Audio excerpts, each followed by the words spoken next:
ఉంటే వాటిని ఎలా యూజ్ చేసుకోవాలో నేను ఇప్పుడు మీకు చెప్తున్నాను. ఒకసారి ట్రై చేయండి.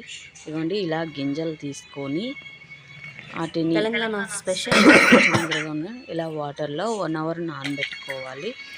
ఇంకా కొందరైతే వాటర్లో నైట్ అంతా నానబెట్టుకోవచ్చు. 1 అవర్ సరిపోద్దండి, ఇంకా ఎక్కువ ఏం అవసరం లేదు.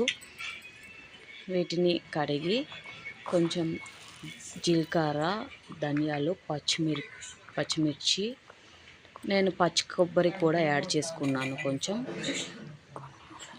ఆనియన్స్ కట్ చేసి వేసుకోవాలి. ఎల్లుల్లిపాయ కొంచెం వేసుకోవాలి. ఇప్పుడు మనం చూస్తున్నాం తెలంగాణ స్పెషల్ మొక్కజొన్న పొత్తులు. ఎంతో టేస్టీకరంగా ఉండే మొక్కజొన్న పొత్తులో వాళ్ళు కరివేపాకు రెమ్మలు తీసుకున్నాను. కరివేపాకు ఎందుకంటే మిక్స్ కొట్టుకుంటే దాంతోపాటు టేస్ట్